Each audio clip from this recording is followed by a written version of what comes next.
ایک دن شہزادہ عزیق پرستان میں سیر کے لیے نکلا تو کیا دیکھتا ہے کہ بہت سے بونے اس کی طرف آ رہے ہیں اور وہ سب بہت دکھی بھی لگ رہے تھے۔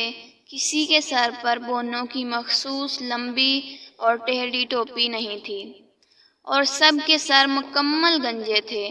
ان کے سر دور سے یوں دکھائی دیتے تھے جیسے چھلکے کے بغیر ابلے ہوئے انڈے ہوں۔ اس سارے مجمع میں ایک بونے نے دوسروں سے زیادہ قیمتی کپڑے پہنے ہوئے تھے۔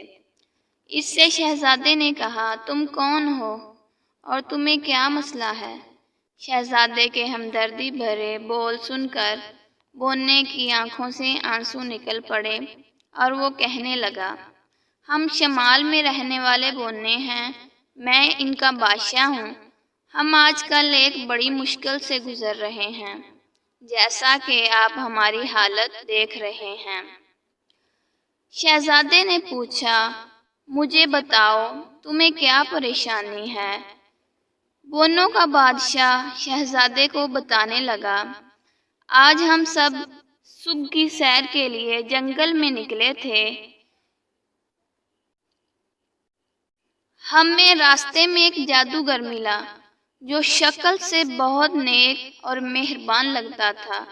وہ ہمیں جنگل میں بنے ہوئے اپنے گھر میں لے گیا اور ڈبے سے ٹافیاں نکال کر کھانے کو دی۔ ہم سب نے ایک ایک ٹافی کھا لی اور اس کا شکریہ ادا کیا، لیکن جیسے ہی ہم نے ٹافیاں کھائیں، آپ سوچ نہیں سکتے ہمارے ساتھ کیا ہوا۔ پھر شہزادے کے پوچھنے پر بادشاہ نے بتایا، ہمارے سروں سے ایک ایک بال جھڑ کر زمین پر گر گیا اور ہمارے سر انڈوں کی طرح گنجے ہو گئے۔ یہ کہہ کر بادشاہ نے زاروں قطار رونا شروع کر دیا اور اس کو روتا دیکھ کر دوسرے بونے بھی رونے لگے۔ انہوں نے اتنے آنسو بہائے کہ زمین پر پانی کا چھوٹا سا جوہر بن گیا۔ شہزادہ حیرانی سے پوچھنے لگا، لیکن کیا تم نے جادوگر سے نہیں کہا کہ وہ تمہارے بال واپس کرے؟ بونوں کا بادشاہ کہنے لگا، کیوں نہیں، ہم نے اس سے کہا تھا، لیکن وہ کہنے لگا کہ بالوں کی واپسی کے لیے ہمیں اسے سونے کے 100 سکے دینے پڑیں گے۔ اسے کیا معلوم کہ میرے پاس تو 50 سکے بھی نہیں ہیں۔ آپ شہزادے ہیں، آپ کو معلوم ہے کہ بادشاہوں کے کتنے اخراجات ہو جاتے ہیں، اور پھر پچھلے دنوں میں نے اپنے محل کی مرمت پر بھی خاصی رقم خرچ کر دی ہے، اس لیے اب ہمیں ہر جگہ گنجے پن کے ساتھ جانا پڑ رہا ہے۔ یہ کہہ کر وہ پھر آنسوؤں سے زاروں قطار رونے لگا۔ شہزادے نے بونوں کے بادشاہ سے کہا، فکر نہ کرو، میں تم سب کو اس مصیبت سے نکالوں گا۔ میں ابھی اس جادوگر کے پاس جاتا ہوں۔ یہ سن کر بونوں کے بادشاہ نے شہزادے عزیز کو نصیحت کرتے ہوئے کہا، شہزادے، تمہیں بہت ہی زیادہ احتیاط سے کام لینا پڑے گا۔ جادوگر بہت چالاک ہے، یہ نہ ہو کہ وہ تمہیں بھی گنجا، گونگا یا بہرا نہ بنا دے۔ یہ بات سنتے ہی شہزادے عزیز کی ہنسی نکل گئی، کیونکہ شہزادے کے ایک راز کے بارے میں بونوں کا بادشاہ نہیں جانتا تھا۔ وہ راز یہ تھا کہ شہزادے پر جادو کے کسی منتر کا کوئی اثر نہیں ہو سکتا تھا، کیونکہ 14ویں کی رات ایک بوڑھی جادوگرنی نے کئی پھولوں کی خوشبو اکٹھا کر کے جسم پر مل دی تھی، جس کی وجہ سے جادو کا اثر شہزادے پر نہیں ہو سکتا تھا۔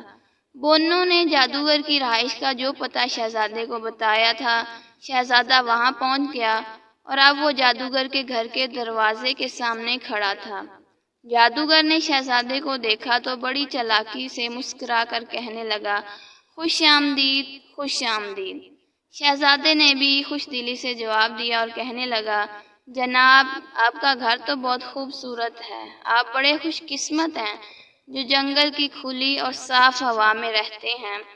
جادوگر فخریہ انداز سے بولا، ہاں کیوں نہیں، لیکن کیا آپ میرا گھر اندر سے دیکھنا پسند کریں گے؟ میرے پاس گھر میں کئی ایسی حیرت انگیز چیزیں ہیں کہ آپ کو حیران کر دیں گی۔ شہزادے نے یہ سن کر جادوگر کا شکریہ ادا کیا اور اس کے ساتھ گھر کے اندر داخل ہو گیا۔ جادوگر نے شہزادے کو ایک کرسی پر بٹھا دیا اور خود ایک الماری کے پاس گیا اور اسے کھولا۔ اس نے الماری سے ٹافیوں کا ڈبہ نکالا اور اسے شہزادے کے پاس لے کر آیا اور اسے کہنے لگا، ٹافی لیجئے، یہ بہت مزیدار ہے، میں نے انہیں ایک بوڑھی جادوگرنی سے خریدا تھا، آپ یقیناً انہیں چکھ کر لطف اندوز ہوں گے۔ شہزادے کو معلوم تھا کہ یہ وہی ٹافیاں ہیں جنہیں کھا کر بونے گنجے ہو گئے تھے، پھر بھی شکریہ کے ساتھ اس نے ایک ٹافی منہ میں ڈال لی اور اسے چبانے لگا۔ ٹافی واقعی بہت مزے کی تھی۔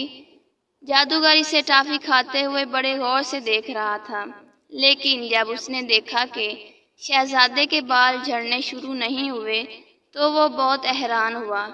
پھر شہزادہ اچانک کرسی سے اٹھ کر کھڑا ہوا اور خوشی سے جھوٹ موٹ تالیاں بجا کر کہنے لگا، مجھے ان چیزوں کا بھی علم ہو رہا ہے جنہیں کوئی نہیں جانتا، میں ستاروں کا علم جاننے لگا ہوں، مجھے گھاس کی تیلیوں کے بڑھنے کی سرسراہٹ بھی سنائی دے رہی ہے، مجھے دنیا کی سب زبانوں پر عبور حاصل ہو گیا ہے۔ جادوگر نے حیرانی سے چیختے ہوئے پوچھا، کیا واقعی؟ مجھے لگتا ہے میں نے تمہیں غلط ٹافی کھانے کو دے دی ہے۔ ادھر مزے سے ناچتے کودتے شہزادے نے شور مچا رکھا تھا، مجھے اور ٹافیاں کھانے کو دو، مجھے اور ٹافیاں کھانے کو دو۔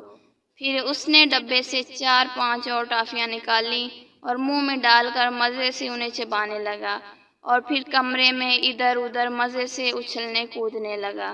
جادوگر پھر حیرت سے چلا کر بولا، واقعی کیا تمہیں ان ساری باتوں کا علم ہو گیا ہے؟ لیکن اب میں تمہیں مزید ٹافیاں نہیں دوں گا، بلکہ باقی ٹافیاں میں خود کھاؤں گا، میں تمہیں مزید فائدہ نہیں لینے دوں گا۔ مجھے تو پتہ ہی نہیں تھا کہ یہ اتنی فائدہ مند ٹافیاں ہیں، میرا خیال ہے ڈبے میں پڑی اوپر والی ٹافیاں مختلف تھیں کیونکہ وہ تو لوگوں کو گنجا کر دیتی تھی۔ پھر اس نے لالچ میں آ کر ٹافیوں سے منہ بھر لیا اور انہیں زور سے چبانے لگا۔ پھر انہیں کھانے کے بعد وہ جادو کا اثر ہونے لگا، لیکن پھر ہوا یہ کہ اس کے سر سے کچھ جھڑ جھڑ کر کچھ نیچے فرش پر گرنے لگا۔ جی ہاں، آپ صحیح سمجھے، وہ جادوگر کے سر کے بال تھے جو گچھوں کی صورت میں جھڑ کر فرش پر گر رہے تھے۔ جادوگر چلا کر کہنے لگا، اوہو، میں نے پھر غلط ٹافیاں کھا لی ہیں، میں تو بونوں کی طرح گنجا ہو رہا ہوں۔ میں شام کو چائے کے بعد سیر کے لیے کیسے جاؤں گا؟ مجھے ابھی کوئی منتر ڈھونڈنا پڑے گا جس سے میرے بال واپس آ جائیں۔ شہزادے نے ایسا چہرہ بنایا ہوا تھا جیسے اسے جادوگر کے گنجا ہونے کا بہت افسوس ہوا ہو۔ اس نے جادوگر کی مدد شروع کر دی تاکہ اسے کسی کتاب سے وہ منتر مل جائے جس سے اس کے بال واپس آ جائیں۔ پھر ایک کتاب میں منتر پڑھ کر جادوگر کانپتی ہوئی آواز میں بولا، مجھے شہد، شبنم کے قطروں، ایک گل مکئی کے پھول کی خوشبو، ایک بوتل چاندی کے پانی کو الو کے پر سے ہلا کر ایک مرکب بنانا پڑے گا۔ سب چیزیں مل گئیں تو اس نے سب کو بوتل میں ڈال کر انہیں یکجان کرنے کے لیے اچھی طرح ہلایا۔ پھر اس نے شہزادے سے کہا، اب تمہیں میری مدد کرنی ہوگی، میرے سارے بال واپس آ جائیں گے، مجھے گھٹنوں کے بل بیٹھنا ہوگا اور آنکھیں بند کر کے 99 تک گننا ہوگا۔ جب گن چکوں یہ مرکب میرے سر پر انڈیل دینا، جس سے میرے سر پر پہلے کی طرح بال اگ آئیں گے۔ شہزادے نے اس سے بوتل لے لی اور انتظار کرنے لگا کہ کب وہ آنکھیں بند کر گنتی شروع کرے۔ جیسے ہی اس نے آنکھیں بند کی، وہ بوتل لے کر بونوں کی طرف بھاگا اور ان کے پاس پہنچ کر ان سے کہنے لگا، جلدی کرو، زمین پر بیٹھ کر آنکھیں بند کر لو اور 99 تک گنو، پھر میں تمہارے سر پر یہ مرکب انڈیلوں گا۔ آنکھ جھپکتے ہی سارے بونے شہزادے کا کہنا مانتے ہوئے آنکھیں بند کر کے گنتی گن رہے تھے۔ گنتی کے بعد شہزادے نے تھوڑا تھوڑا مرکب سب کے گنجے سروں پر انڈیل دیا اور دیکھتے ہی دیکھتے سب بونوں کے سروں پر پہلے کی طرح بال اگائے۔ بونے بہت خوش تھے، وہ شہزادے کے ارد گرد اکٹھا ہو گئے اور اس سے درخواست کرنے لگے کہ وہ ان کے ساتھ ان کے بادشاہ کے محل میں چلیں۔ لیکن تبھی جنگل سے ایسی آوازیں آنے لگی جیسے کوئی بپھرا ہوا جنگلی بیل دوڑتا ہوا آ رہا ہو۔ پھر انہیں جادوگر دکھائی دیا۔ غصے کے مارے اس کی آنکھوں سے شعلے نکل رہے تھے۔ وہ چلا کر بولا، جھوٹے شہزادے، تم میرا مرکب لے کر بھاگ آئے ہو۔ میں آنکھیں بند کیے تمہارا انتظار کرتا رہا کہ تم میرے سر پر انڈیلو گے، لیکن تم نے سارا مرکب ان بونوں کے سروں پر انڈیل دیا ہے۔ شہزادہ ہنسا اور بولا، میں نہیں، تم جھوٹے ہو۔ تم نے لالچ میں آ کر بونوں کو گنجا کر دیا اور میں نے دوبارہ انہیں ٹھیک کر دیا۔ یہ لو بوتل، شاید اس میں مرکب کے چند قطرے باقی ہوں۔ شہزادے نے بوتل پھینکی جسے جادوگر نے دبوچ لیا۔ اسے بوتل سے بڑی مشکل سے مرکب کے 2-3 قطرے ملے جو اس نے اپنے گنجے سر پر مل لیے، لیکن اس سے اس کے سر پر صرف 4 لمبے بال اگے جو اس کے گنجے سر پر بڑے مضحکہ خیز دکھائی دے رہے تھے۔